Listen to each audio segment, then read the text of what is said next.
Hello, everyone.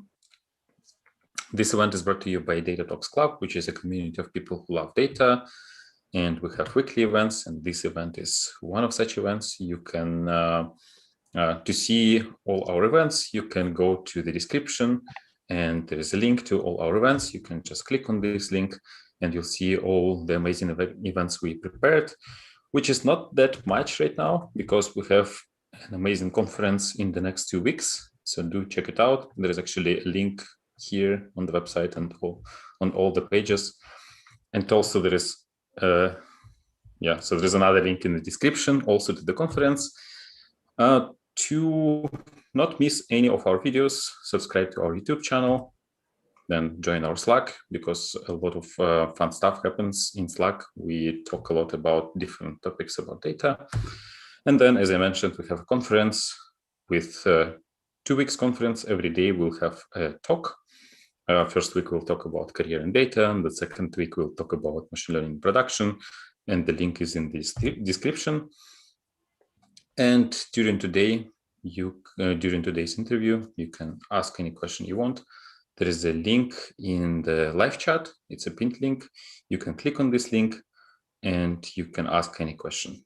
And that's all I have for the introduction. And yeah, so I'll just make the tweet, which I promised. Are you ready to start? Yes. Okay. So this week we'll talk about a new role in the data team, and this role is analytics engineer. And we have a special guest today, Victoria. Victoria works as an analytics engineer.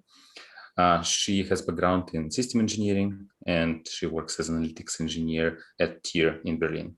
And overall, she has over 5 years of experience working with ERP systems, reporting, and databases. She's very passionate about using technology. She wants to help people to make their daily tasks easier with that. And in her free time, she likes to encourage people to enter the IT world by volunteering, teaching, and mentoring.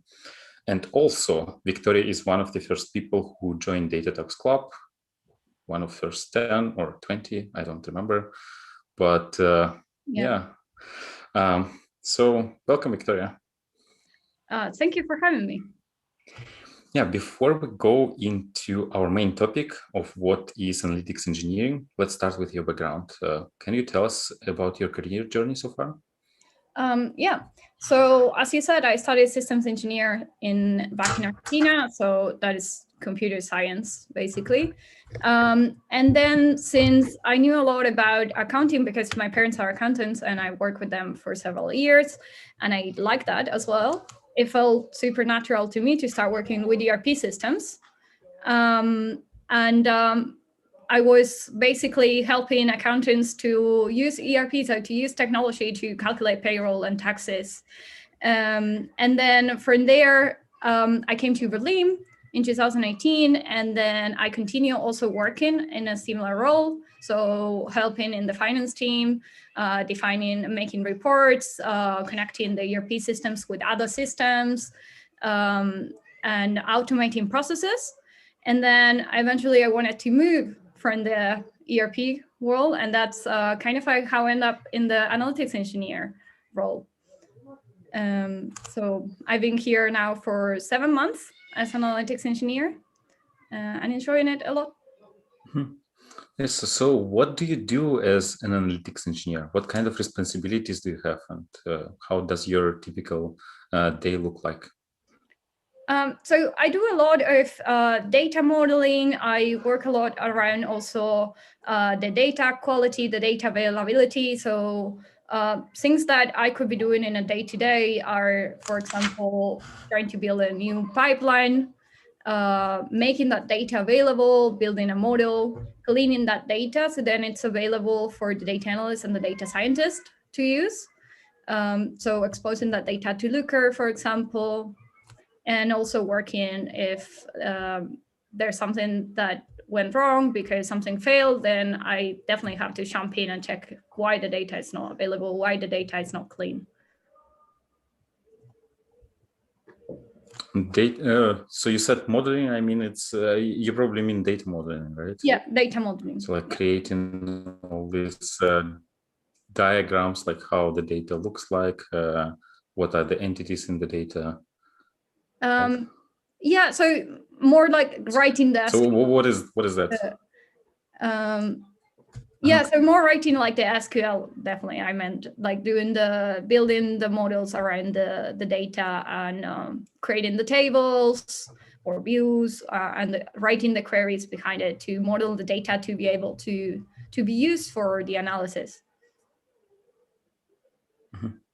Okay, and you mentioned one tool. I think you mentioned Looker, which is I don't know, is like a tool maybe for building dashboards, or what is that? Yeah. So Looker is a BI tool similar to what would be Tableau, for example. And in there you can build, so you can do queries as well from there. And then you can have dashboards and build reports as well. So that would be the tool that is exposed to the end user. So the business users that are going to be consuming the data from Looker. And then for us or in the data team, we use DBT for doing like the whole modeling. And what it does, DBT is essentially a transformation tool. So we take the data that comes from the data pipelines, from either our backend events or maybe our external data, and then with DBT we transform that data and we make the model. So we do like everything that we need to either clean or we need to change or like maybe calculate something or things like that. We try to do everything in DBT. And so this DBT is a transformation tool, you said. So what does it do exactly? Is it like you just write a bunch of SQL queries and put there? Yeah, basically. But also it helps you. So yeah, basically it's that. Essentially is that you write a lot of SQL queries with it.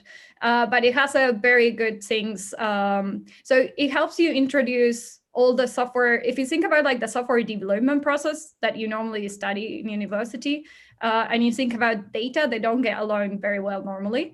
So DBT brings that. I would say DBT brings that to the data team and the data work.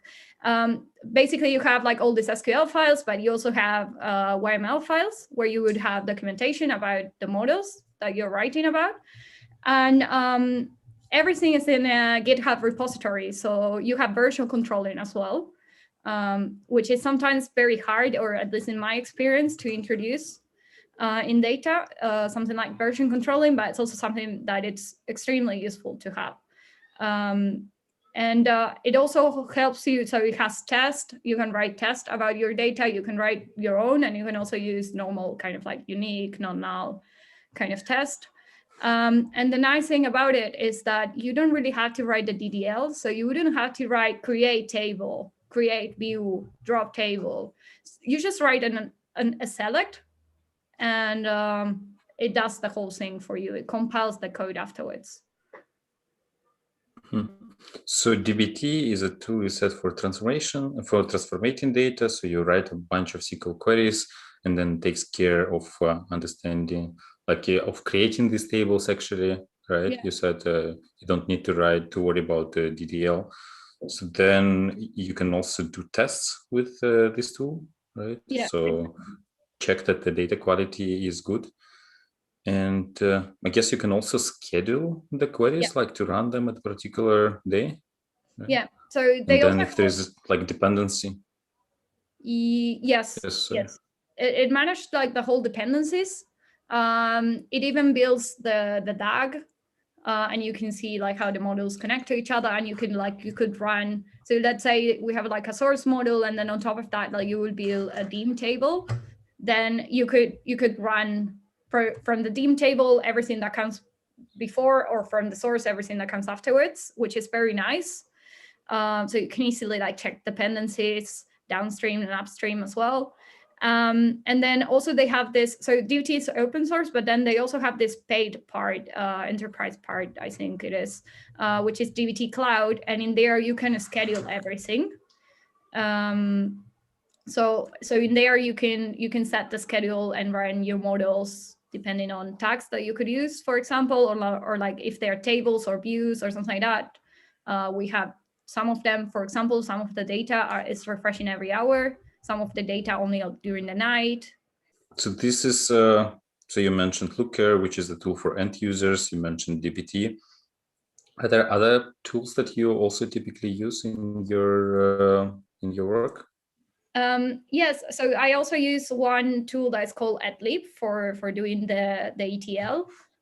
We mostly do How? ELE because the transformation is done in dbt, right? But I was saying that we also use AdLib, so it's like a ETL tool to load the data from the S3. So we have the data coming into S3 buckets, and then we use this tool to load this data into Snowflake. So also Snowflake, we used to have Redshift before. So normally you'd have to use one of these cloud computing warehouses. And I've seen also other companies, they use maybe sometimes Python, or they use Jupyter notebooks in the analytics engineer role, or at least they request for that. Do you also use them, or you just saw that others required? I saw that others do it. I don't. I just use this. I use a lot of like SQL, basically. That's my main language, and then AdLib, Snowflake, and Looker.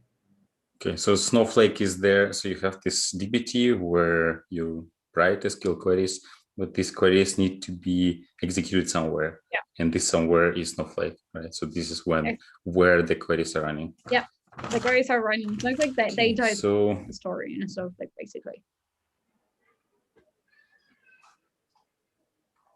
Okay, and how did you become an analytics engineer? I think you mentioned that you were interested in accounting and you were doing all this ERP analysis and working with financial data, but then at some point you decided to become an analytics engineer. So how did this happen to you, and what did you need to actually do to transition in this role? Yeah, so it was kind of like chances. It wasn't that I was actively looking for analytics engineer, and I didn't really know what it was analytics engineer before, to be honest.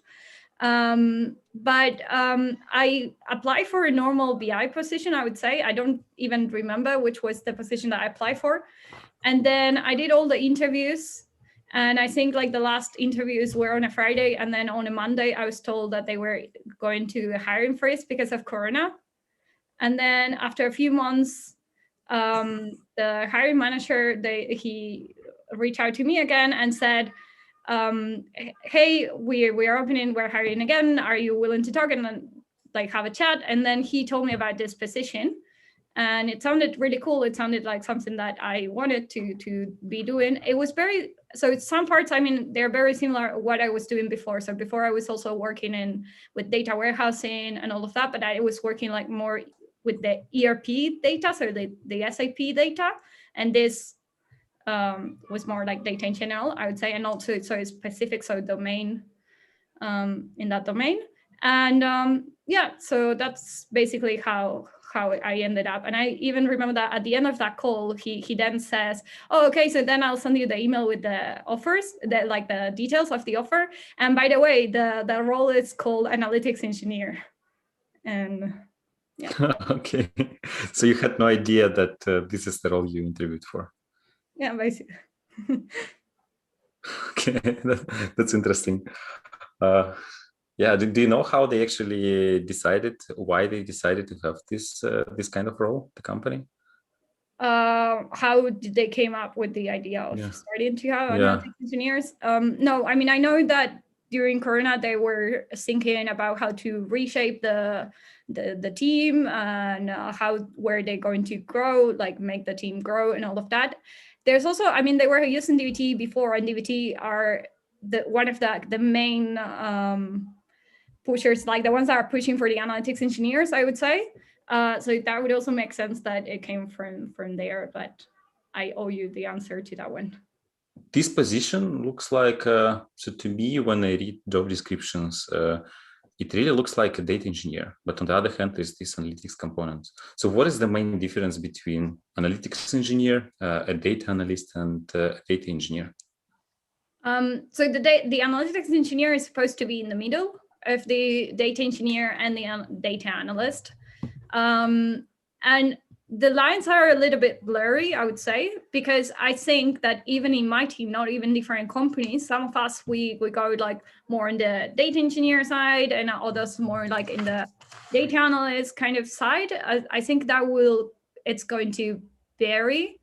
But overall, the data analysts, sometimes they have to do a lot of like this data cleaning, data availability, when in reality, they have a lot of like the business knowledge and they should take care of analyzing the data and not cleaning the data, right? And maybe their SQL, they work and it has a lot of business logic, but it's not the most efficient kind of queries or like because they normally come from another type of background, not like a computer science kind of background, and they don't have like the good software development kind of practices. And in the case of the data engineers, they're way more technical, and maybe they're lacking a little bit more like the business vision to the thing. So they do have the software engineering kind of practices, but they don't have maybe the domain knowledge. So the analytics engineer comes a little bit in between of that. And it's supposed to help the analyst to apply their business knowledge, but also work with the data engineers, so collaborate with the data engineers as well, bring in like this business knowledge as well. Mm-hmm. So basically, they know both, right? So analytics engineer knows how to be a good analyst, and they also know how to be a good data engineer, right? Or in between, yeah. I mean, I wouldn't say that I would be like a great data analyst because I'm an analytics engineer, so I had to know. But yeah, I wouldn't replace any of my data analyst coworkers, basically. 6 months ago, we had a chat, and you told me that you found this new job called analytics engineer, and I asked you, what is that? And before that, I had no idea that this role existed. But after talking to you, all of a sudden, I started noticing it everywhere. Like I would go to LinkedIn and I would see open positions. I would go to some Slack communities and I would see job postings there. And also on the internet, I started to see this thing. And it looked like it became popular recently. At least this is my impression. Do you know why it happened, why it became popular, and what is the gap this role is trying to close? Yeah, so that's definitely an analytics engineer movement starting. I left a few links about this and about like people when they started to talk about this and like what is that they need and things like that. And there's one about Spotify, and they talk about this very clearly. Like they were having this kind of issues that the analysts were having to spend too much time doing like the cleaning of the data and working. So whenever like they needed a new data, they needed to set up like this stream of the new data coming in. They needed to check the quality on it. They needed to model the data in a way they could use it. And only after that, they were able to sit and do the actual analysis that they needed, right? And then on the other side, data engineers, they didn't really want it to get more into that part. So taking that work out of the data analyst. And then they say that they open this position, like they say, okay, let's just hire like a new person. Like we need someone else, someone in between. Yeah, you were saying that data analysts spend too much time cleaning data, solving quality issues, and then data engineers, for some reasons, didn't want to take care of that. Yeah, they don't want to get more like in the modeling this type of data, because then they have to understand what this data is for, basically, and they just want to build the infrastructure.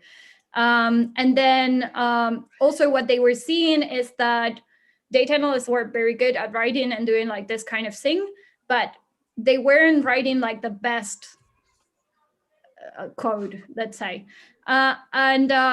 They started to see that then they were hiring like more people to do this or something like that. And then they say, we need like a person to do this as a full-time job. And then they opened this position and they invented a title, which wasn't analytics engineer, it was something else. It was like data specialist something. And that's how they hired their first analytics engineer. And this guy that was hired as the first Spotify, like analytics engineer in Spotify, said at the beginning, like, hey, this title that you gave me is crap. And I don't know, like, if they maybe found like a blog or something else, and then they changed it to analytics engineer. Okay, so it started at Spotify, right? And then other companies noticed it and also decided to.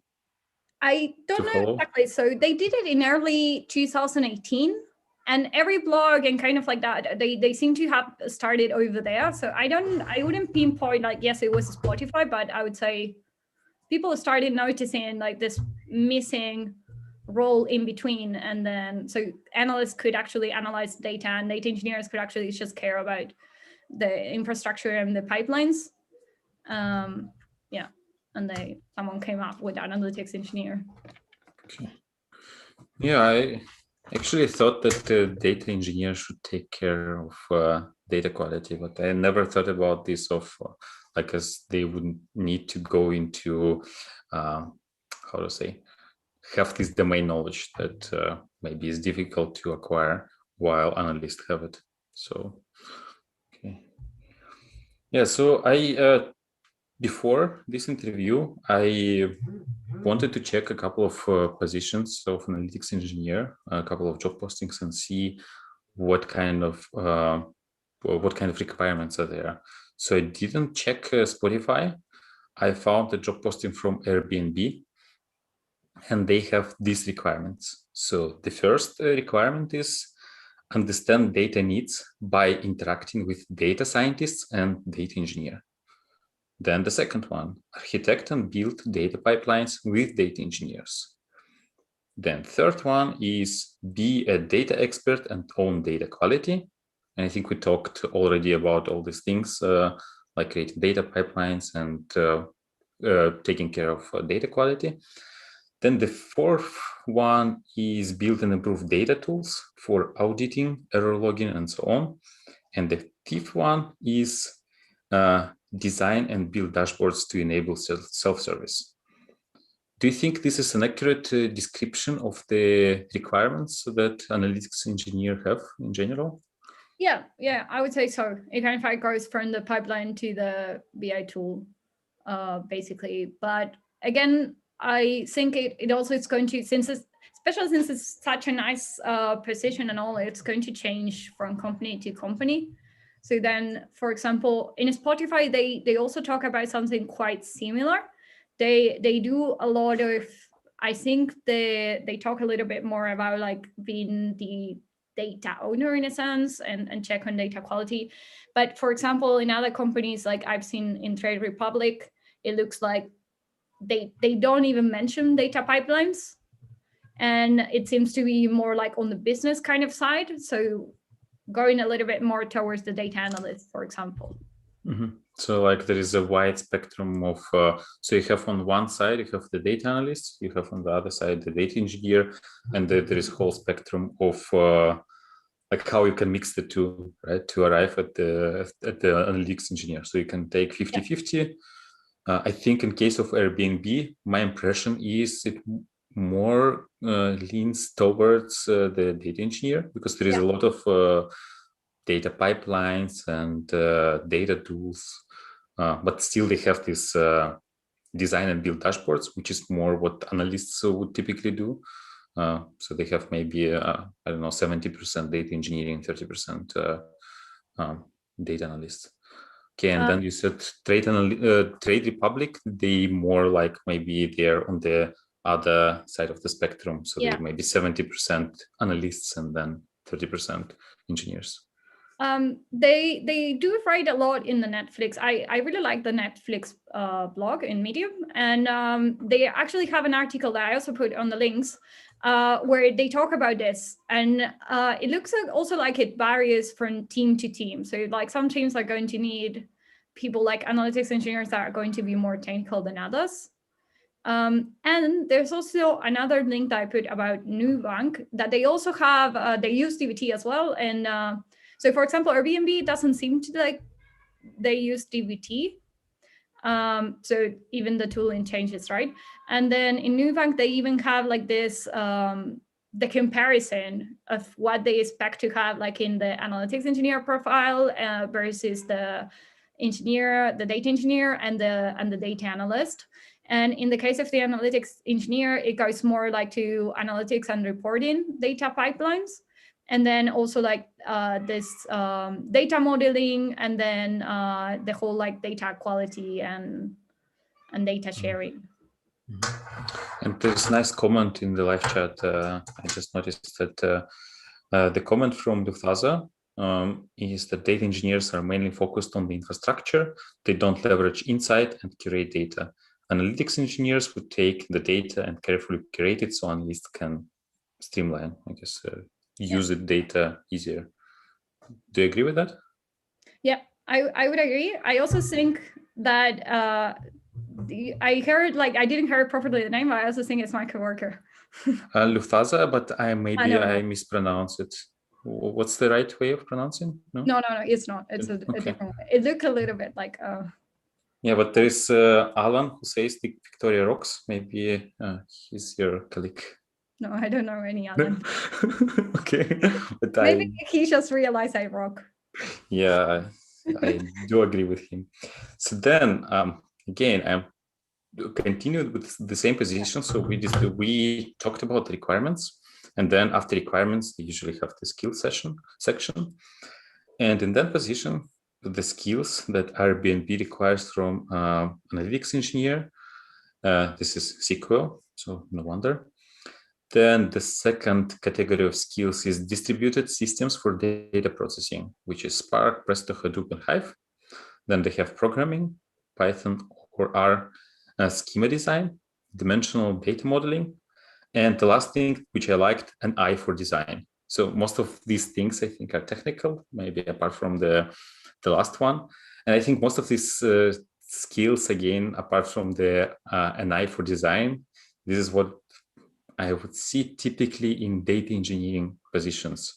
I think dimensional data modeling, schema design is also something that data engineers tend to do, like when designing data warehouses maybe, or data lakes or whatever. So to me, they look quite typical for data engineers. Is it a typical skill set for an analytics engineer, or? So I wouldn't say, so if you want to apply for analytics engineer at tier, and we do have a lot of openings, by the way, I wouldn't say you would need all of this. For example, it's definitely, you need to know SQL. You definitely know to need data modeling. So like, what is a DEAM table? What is a fact table? So basically have read, keep both data model, data warehouse book. And then I would expect also something from Snowflake. So definitely not like a Spark, Presto, Hadoop, Hive, like not all of that. That looks also way more data engineer focused to me. And in programming, also Python or R, we don't, so we analytics engineers at the moment, we don't use that. It could also be something that eventually we start using. So for example, if we do have some Python scripts, and it's not like I've never seen a Python code ever in the last 7 months that I've been working at Tier, but I wouldn't say I need it. And to me also Python seems a little bit like easy, something that you could pick up if you know coding already. Yeah, I would say it's a little bit simpler, and not like so data engineering focus.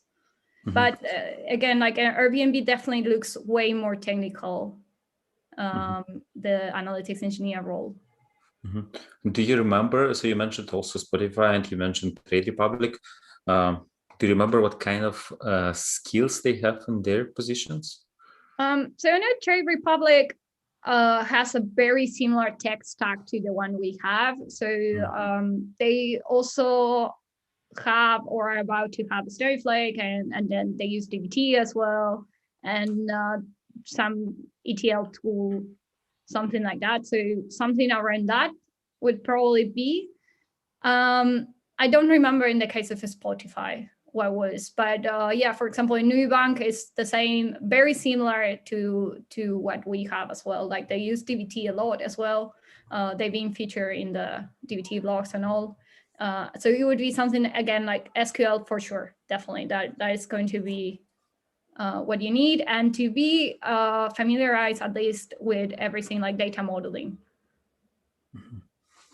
And I think DBT, when I see DBT mentioned, I often see also analytics engineer mentioned. I think this is like a pretty typical tool that analytics engineers use, right? Yeah. I think even DBT has an article about the role of analytics engineer, like the tool, the company itself, they wrote an article about the role of the analytics engineer, right? Yeah. So it's also on the links, and they have also learning, like useful resources for learning a lot. So yeah, and they're one of the main, I would say, the ones that started the analytics engineer movement for sure, like starting this doing this kind of blogs, or talking about analytics engineer, or being in conference talking about analytics engineers. So they're definitely starting, and it's heavily related. DBT. So you think about analytics engineer, or at least I do, and I immediately think of DBT, and I think it goes the other way around, DBT, analytics engineer. Okay. And what I also noticed is I work as a data scientist, and when it comes to data science, this is also a very, how to say, like the description really is for every company. The description of a role is a little bit different. So we have some data analysts for more data scientists who are more actually data analysts. So they do the kind of work that at our company at OLX analysts do. But in some cases, data scientists are doing the engineering work. So they are like the other maybe end of the spectrum is ML engineer. So sometimes it's called data scientist. And from what I see, when it comes to analytics engineer, it's very similar. So there is an analyst, there is a data engineer, and then you have the whole spectrum of things in between, and every company has its own interpretation of the role, right? Yeah, but I also think the new data teams, let's say, that include the analytics engineer, then they also have a more defined data analyst or a data scientist. Like as a data analyst, you should only take care of analyzing the data, right? Because then we analytics engineers are going to take care of the rest. Same for data scientists. So data scientists, they complain all the time, oh, I have to clean the data all the time. I can never. Well, you don't need to, because we are there for you. Okay, so I should ask for analytics engineer, for analytics engineers at work, right? To help me clean the data. Yeah. You should ask for an analytics engineer, definitely. You need one. Okay, so this is who will help us clean the data. Yeah. Okay, and yeah, so you mentioned that analytics engineers help analysts and data scientists with cleaning data. They help they help data engineers to maybe understand the business domain better. How in general they work with others in the team, like with product managers, for example, with maybe backend engineers, and with other people in the team. Yeah. So since I would say our stakeholders, in my case, my stakeholders are my coworkers most of the time. So the data analysts and the data scientists, for example. So in there, it varies a lot. For example, in particular, I don't have much exposure to product managers, to the business stakeholders. Some of my coworkers, they do have, so analytics engineers, they do have more.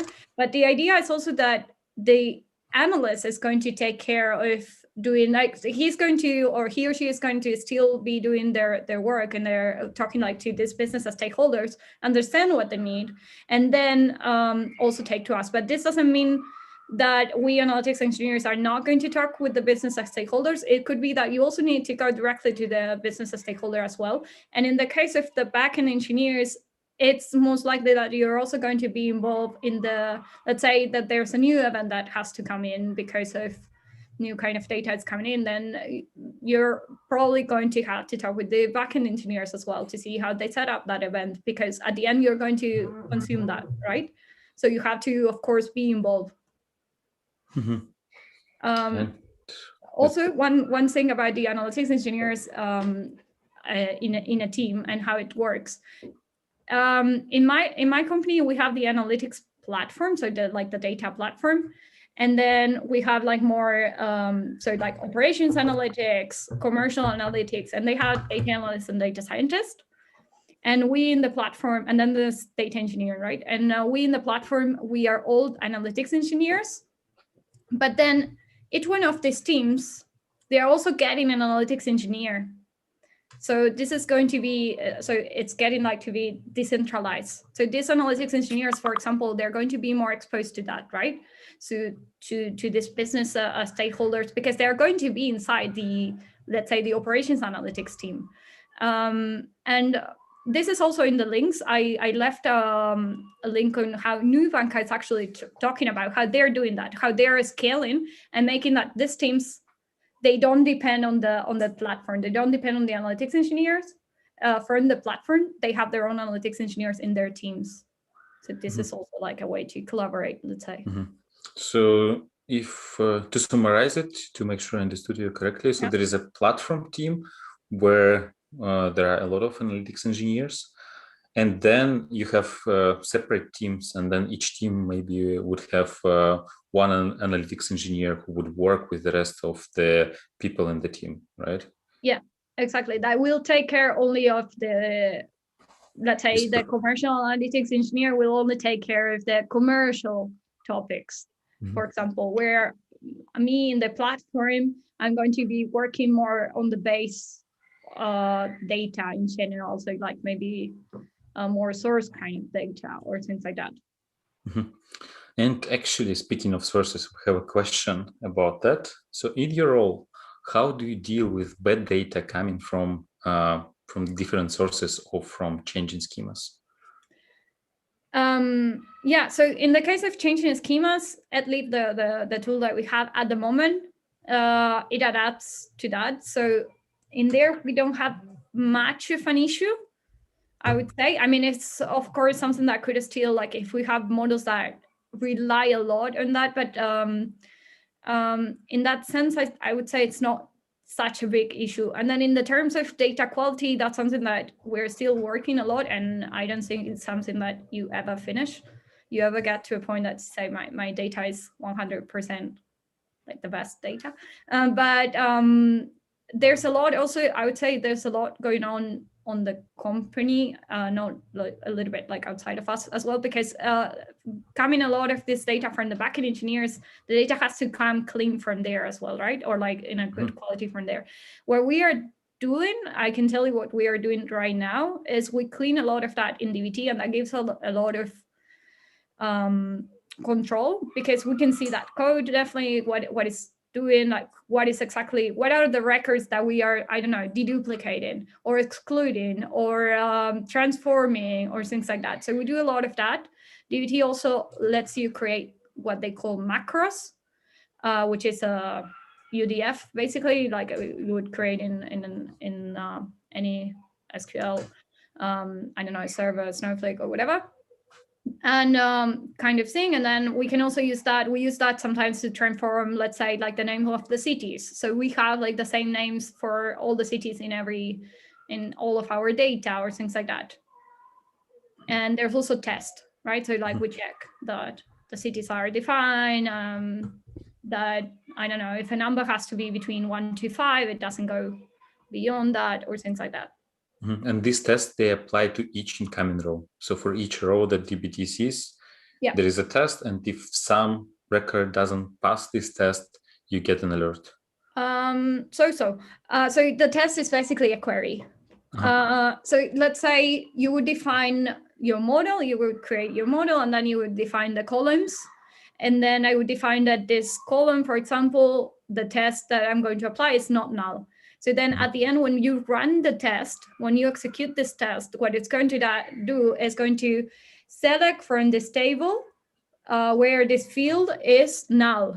And then if this returns something, if this returns nothing, then okay, test pass. If it returns something, then it's going to give you either a warning or an error.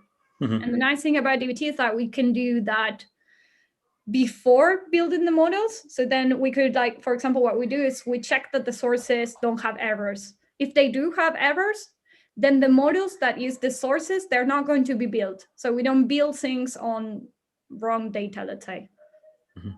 That's how we control quality. And then I guess at some point, maybe somebody comes to you, an analyst, and saying, hey, something is wrong with this data. And you start looking and then maybe realizing that there isn't, you missed something in your test, and then you would add an extra test. Right? Yeah, ideally. So this is what I would really like is that we never get to that point, right? We never get to the point that someone has to say, hey, these numbers, they don't match or whatever. So I would like that we have tests kind of like for everything, so we are always ahead. But I don't know if you ever get to that point. Yeah, thanks. We have another question is, how is this position related to BI analyst and BI developer? And how is it different from these two? I don't know exactly what would be BI analyst. I would imagine something more like a data analyst kind of position, right? So then it would be the same as before, right? Like you're a little bit before, you don't really do the analysis per se, you just make the data available. So the data analyst, they can do the analysis. And with BI developer, I suspect maybe like in these BI tools, instead of having a data engineer and data analyst, you would have a BI analyst who does the analysis, and then you would have a data warehouse developer who would actually build the data warehouse, which is probably synonymous to the role of a data engineer these days. Yes. Maybe it's, yeah, I would say maybe BI developer. I think it would also depend, right, on what the company is calling a BI developer. I would say it's quite close to maybe the analytics engineer, because I would imagine they write SQL as well and things like that. Yeah. Yeah, and then we have a question about how, and this is something I also wanted to ask you. Like, let's say I am an analyst and I want to become an analytics engineer. How can I do this? How can I make this transition? What kind of things I need to do to become an analytics engineer? Yeah, so try to learn about, I would say, try to learn about good software development kind of practices. What does good code looks like? What are the good practices to implement? Definitely learn about data modeling. So read books like Kimball, maybe Edmond. There's also two links that I left. One is DBT Learning. They have a lot of, and this is free, and they have, of course, it's around DBT, but they do talk about dim tables, fact tables, what are those, and things like that. And there's also another repository that someone very generous built, and it has a lot of things. It has a lot of links to reading about pipelines, reading about good practices, reading about SQL. So definitely write good SQL, and other kind of like tools like DBT, for example. Is it also, you mentioned this repository with information. Is it something you also put in the links? Yeah. It's in the learning resources. This one is very good. Analytics readings is called. Analytics readings. Yeah. Yeah, and the links, there is a question, I'm not seeing the links. They are not in the chat, they're in the description. So if you go to the description, the first link there, you click on this and there's a Notion document with all the links that Victoria prepared for today. Yeah, and okay, so these are the good resources. So you said we need to, like an analyst would need to pick up some good software engineering practices, learn data modeling, and then learn DBT, and SQL is the most important tool. But I think for analysts, this is not a problem. They already know SQL, right? more or less. Yeah. Well, I think for analysts, this is the tool that they use 80% of the time, perhaps. Yeah. So they should be pretty good at this already. So probably try not to be like the data analyst at Spotify. That code apparently. Yeah, and how can I really like what I hear, and let's say I'm an analyst or data engineer, or I don't know, somebody who works with ERP systems, and I think this is really cool. I want to try. How do I make sure that this is something for me? How do I make sure that I love this kind of work? So if you like data modeling, if you like figure out how to like create like your models, you like your tables, how to model the data to make it available. If you enjoy more that, so let's say you're a data analyst and then you enjoy more that part, for example, even I think you're going like a little bit to the analytics engineer, right? If you also care a lot about the data quality, I would say about the good practices, right? As I said before, so for example, we built a lot with my team. We built a lot like guidelines and things like that for everyone. So for the data analysts and data scientists as well, on how to write the code, where like the good practices around this, how to take care of the test and things like add your test, or like how to do a proper PR review and all this kind of things. And that's something also I would say that we all have in common with the other analytics engineers. Like we care a lot about that more than maybe the data analysts, that they care a little bit more about answering those questions, right? Which is okay, because that's what they're meant to be doing. Mm-hmm. Yeah, and I'm also wondering if there are some annoying parts of your work. So for me as a data scientist, I have to clean a lot of data, and for many people, this is like again, I have to clean the data. Now, by the way, I know the solution. We just need to hire analytics engineers. Yeah. Are there such things for analytics engineers that they are annoying, but you have to do this? Because if you don't, then like for example, if I don't clean the data, then my models will be bad. So I have to do this. So it's annoying, but it's inevitable. Are there things like that in the job of an analytics engineer? Yeah, so I would say that the most, I wouldn't say it's like extremely annoying, but the most annoying part is that we work a lot of like defining guidelines, all these kind of things.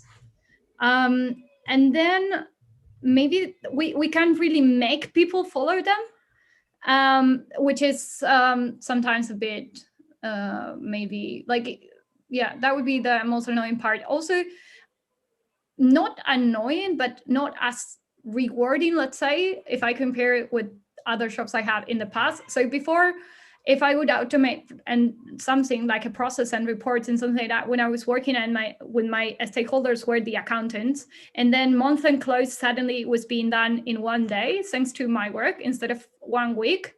It was like a party, right? Like I was a superhero. And now, since my stakeholders are like technical people, they kind of like know a little bit more, so they don't get surprised. Yeah. Okay. That's like a booster ego, maybe. But I also asked this about to my coworkers, and okay, so one of them said that the annoying thing is working with another analytics engineers, but I thought he was joking. How many do you have in your company? What? How many analytics engineers you have in your, more than 2? 9 we are. 9, okay. Well, I can be very pushy, so I don't know, maybe that was like to me. But they also talk a lot about like the stakeholders management, the QI and QC, so like everything around that kind of things. And sometimes like you have to deal with things that you don't expect from backend events, or like even the stakeholders, like suddenly you have to kind of like jump in to stuff that could have been planned or something like that. And then that we don't have much control over the raw data. We are very limited to the tool that we have in that sense. And it's not like we build custom pipelines in like, because we use this tool, right? Mm-hmm. So you have less control over the raw data than data engineers, right? Yeah. So maybe data engineers can do more, and you're limited to the tools. Another thing that that one said, I almost forgot. It was like the data quality. It's not our fault in most cases, unless like we made a mistake, of course. But we are affected by that the most, right? Because we're the ones that take care of that most of the time. And like when the quality is not good of the data, we are the ones that immediately we have to jump in and take like all this ad hoc work. Mm-hmm. Yeah, I guess it happens for many people, not just analytics engineers. Like analysts would also need to do like ad hoc dashboards for something important, and data engineers would also, I don't know, maybe there's some data quality issue and then they need to run and fix it. Yes. Do you know what is a data profile? Because there is a question about data profile, and I don't know, maybe I can just read the question and you tell me if it makes sense for you or I not. don't know what a data profile is, but yeah, you can read it and let's see if we can ask. Yeah, so curious about data documentation. I've been planning to use DBT, but I noticed it doesn't have a great data profile. How do you show data profile? I think this is related to yeah, I know what data profile is. Like it's the profiling of the data, like you see kind of like how the data looks like average, null values and things like that. Mm-hmm. Yeah, it's true. It doesn't DBT doesn't have it very well. There are also tools that are working now on top of data of DBT, for example, and they are taking care of that. So for example, DataFold has something like that about data profiling, and there's another one, Monte Carlo, for example. I think they also have data profiling. So there are other tools as well. DBT doesn't have that. I think doesn't have that yet. But it's also because it's not the role, right, of DBT. So DBT is going to support you in the workflow. But on documentation, which is not the same, right? Documentation, data profiling helps you to understand it. So it could be considered part of documentation, but I wouldn't say it's the same. On documentation, DBT actually has a lot. It could have more, but it has a lot because it has a schema YML associated to every model and every source as well. And in there, you can write descriptions. You can write descriptions for your model, and you can also write descriptions for every field if you wanted to. And then you can have tags on your models. You can even add your custom metadata kind of like fields. So let's say I want to have like a metadata field for, I don't know, the area the model it's about or things like that. And then all of this goes to, they have this DBT docs that you can host yourself, or it's part of the DBT cloud as well. And there you can see everything, and you can filter by the model names, you can filter by the field names. It also has like the everything like that, and it has a very small profiling, which is amount of lines. So yeah, amount of rows that the table has, table size, and maybe like one more little thing, but it's not super detailed, and it has the code and it has dependencies. So it's very easy to go from there and see what else are you going to affect if you touch something. So as understood, so like in DBT, when you write your queries, you can also have a different file next to your queries where you can define the schema, and then for each field there, you can write the description of this field, and then based on that, you can generate a documentation, which you can host yourself on hosting the cloud. And this documentation will also show you the dependencies between different tables, right? Yeah.